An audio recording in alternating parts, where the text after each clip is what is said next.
Bienvenue chers téléspectateurs, c'est moi Aïda Garramou avec le journal du 14 janvier. Le vice-premier ministre et ministre des Affaires étrangères, Demek Amakonnen, a eu une conversation téléphonique avec le ministre norvégien des Affaires étrangères, Anniken Huitfeldt. Au cours de la réunion, il les a informés des récentes mesures positives prises par le gouvernement éthiopien et des changements en cours. Je suis heureux que la Norvège a été élue présidente du Conseil de sécurité en janvier. La ministre norvégienne des Affaires étrangères, Anniken Huitfeldt, a remercié l'Éthiopie pour son explication et a salué les changements apportés par l'Éthiopie. Selon le ministère des Affaires étrangères, la Norvège n'envisage pas de porter la question éthiopienne devant le Conseil de sécurité.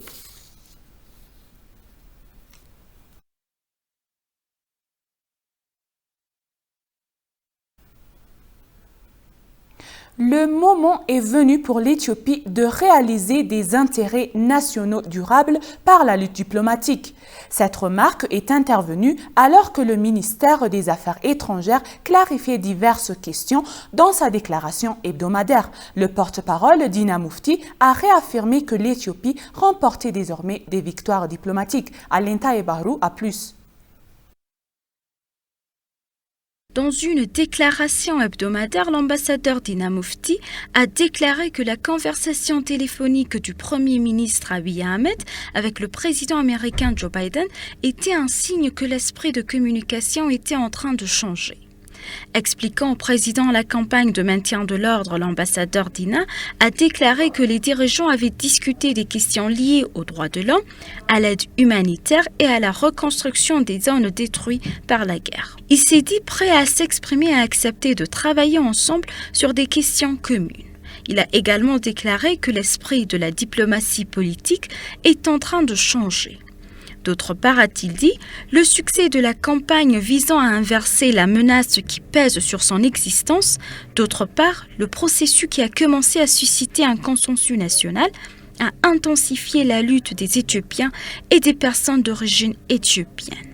Maintenant, le statut de certains gouvernements occidentaux qui ont mis beaucoup de pression sur l'Éthiopie a changé d'avis et a commencé à se comporter doucement. Lors d'une récente conversation téléphonique entre le Premier ministre éthiopien et le président américain Joe Biden, il a été déclaré que les deux pays ont convenu de renforcer les relations bilatérales et de reprendre les pourparlers, ce qui aide d'autres pays à redoubler d'efforts et à corriger leur inconduite à l'égard de l'Éthiopie. L'ambassadeur a dit cela en réponse à une question d'EBC concernant l'institutionnalisation du mouvement de la diaspora. Il convient de rappeler que le gouvernement éthiopien a mis au défi les Éthiopiens et amis de l'Éthiopie vivant à l'étranger de venir dans leur pays d'origine et de continuer à faire preuve de solidarité. La communauté de la diaspora venue en Éthiopie participe à différents colloques visant à renforcer le mouvement panafricaniste, l'investissement en Éthiopie et les activités de réhabilitation.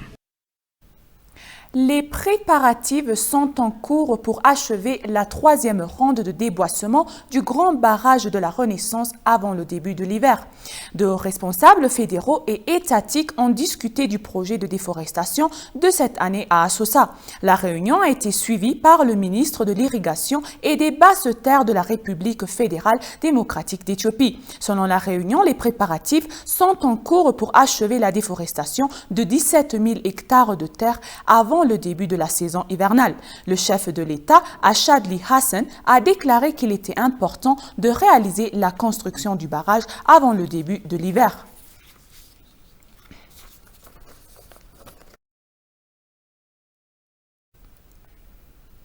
Le ministère de l'Innovation et de la Technologie a annoncé qu'un forum de la diaspora a été créé pour mettre en relation la diaspora avec les secteurs publics afin de leur permettre d'investir dans le secteur et d'aider professionnellement leur pays. Le ministère de l'Innovation et de la Technologie, en collaboration avec l'administration municipale d'Addis Abeba, organise une conférence sur le rôle de la diaspora dans la science, la technologie et l'innovation. La conférence est conçu pour consulter la diaspora en collaboration avec les secteurs publics et privés sur les opportunités d'investissement dans les secteurs de la science, de la technologie et de l'innovation.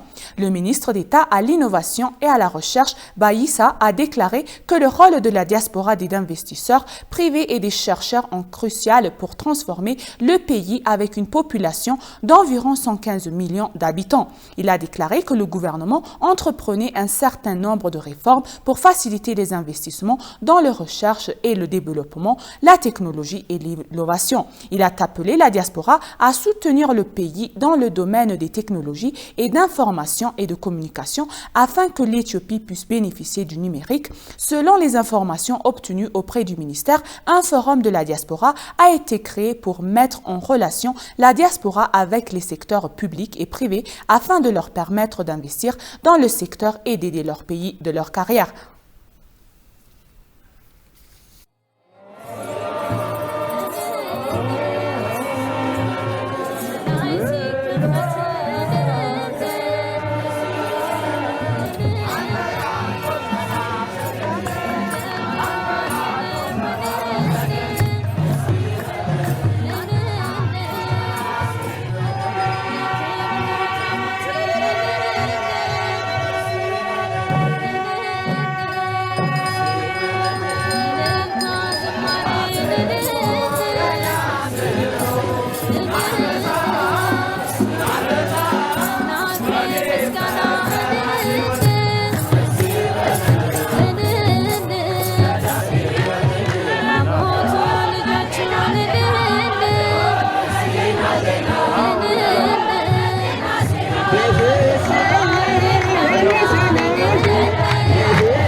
L'Éthiopie appelle le directeur général de l'ONU, Tewodros Adhanom, à s'abstenir d'exprimer des opinions personnelles sur l'Éthiopie. Le porte-parole du TPLF et coordinateur de la branche étrangère a été vu jouer un rôle clé dans les déclarations répétées de l'organisation terroriste, y compris une déclaration publiée le mercredi 4 janvier. Le groupe terroriste a détruit et pilé plus de 2000 établissements de santé dans les régions d'Afar et d'Amara et a fait des ravages par l'Organisation mondiale de la santé. Dans une déclaration publiée par la haute direction du groupe terroriste, le gouvernement éthiopien tente toujours d'induire le monde en erreur en dissimulant l'obstruction de l'aide du groupe terroriste et l'obstruction des véhicules entrant dans la région du Tigré. Le Bureau des Nations Unies pour la coordination des affaires humanitaires a appelé le Bureau des Nations Unies pour la coordination des affaires humanitaires sur Twitter à s'abstenir de s'engager dans des activités politiques en Éthiopie et à maintenir sa neutralité. Le bureau a déclaré que l'individu agissait par intérêt politique et personnel plutôt que de remplir son rôle international et que le travail des agences gouvernementales a été entravé.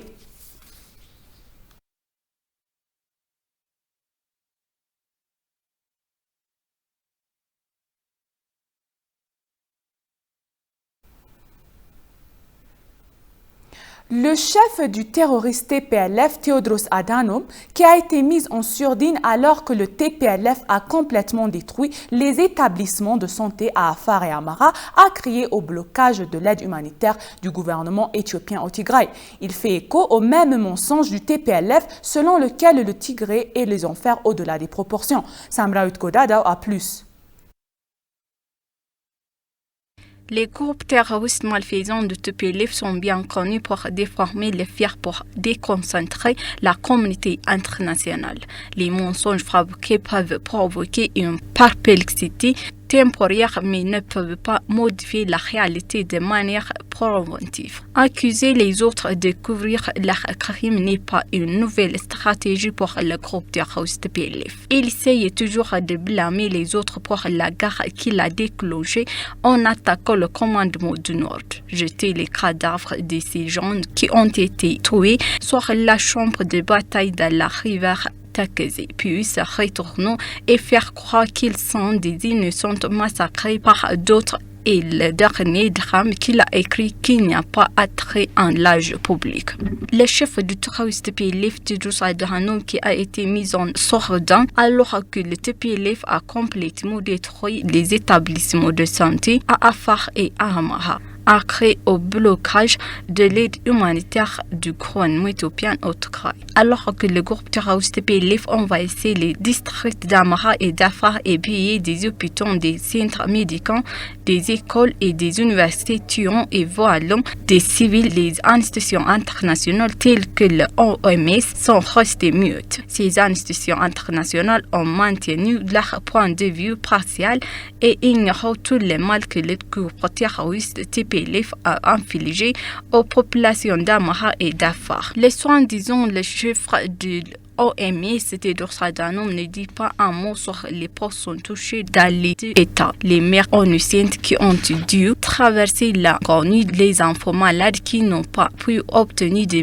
médicaments et ceux qui sont mal nourris et incapables d'obtenir des médecins parce que le TPLF centre de santé ravagé. Répétons le même mensonge du groupe terroriste. Tedros Adhanom a déformé les faits alors que le gouvernement éthiopien étouffait l'aide. Sélectivement concerné, Tedros devait être poursuivi pour abus du pouvoir par la Cour pénale internationale. Le gouvernement éthiopien discute régulièrement avec les parties prenantes et met en œuvre différentes mesures correctives pour garantir que les habitants du Tigray reçoivent une aide interrompue. Le groupe terroriste a poursuivi son agression dans le nord du Wallon, la région d'Amara et d'Afar, alors que le gouvernement éthiopien n'a annoncé aucune autre avancée vers le Tigray pour donner une tempe de réflexion au peuple du Tigray. Le groupe terroriste PLF a entravé l'aide humanitaire à la population du Tigray.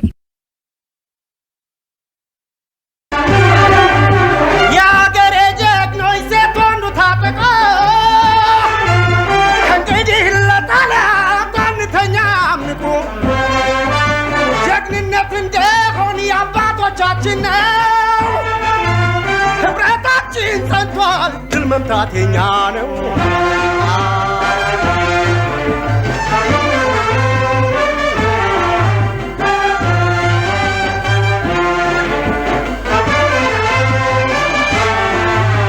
አጥንት የሚከስከስ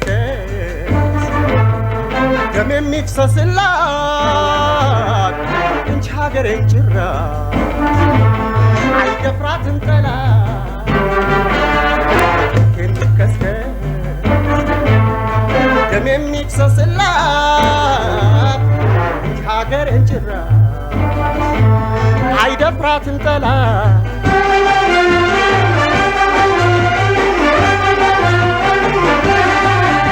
ጀግንነት እንደሆን የአባቶቻችን ነው ህብረታችን ጸንቷል ድል መምታት የኛ ነው ስለዚህ አራራም ግድ የለንም እኛ ተቀንተን ያስተናል ለኔ ትተለኛ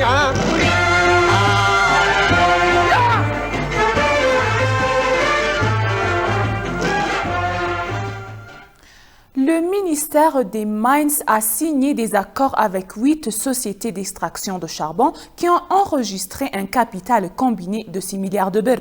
L'accord contribuerait à concrétiser la volonté de l'Éthiopie de remplacer entièrement le charbon importé par la production nationale, a été noté lors de la cérémonie de signature. Le ministère des Mines, l'ingénieur Takala Ouma, a déclaré qu'il espérait que les sociétés commenceraient la production comme prévu. Il s'est engagé à fournir tout le soutien nécessaire à la réussite du plan.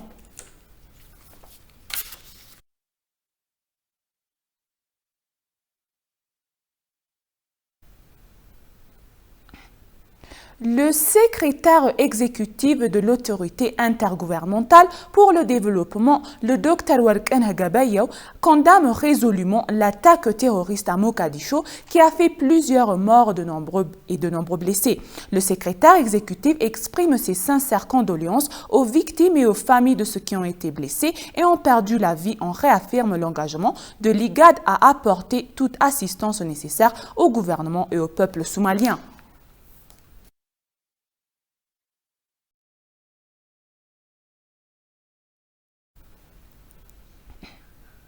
Chers téléspectateurs, nous vous rappelons les titres principaux.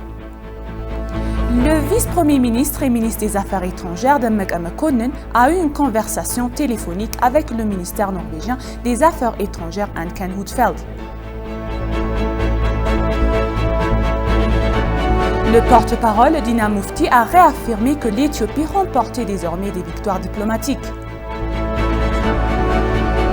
Merci chers téléspectateurs, ainsi s'achèvent les journaux du jour. C'est moi Aïda Garremou. Restez toujours avec le reste des programmes. Je vous souhaite une bonne journée.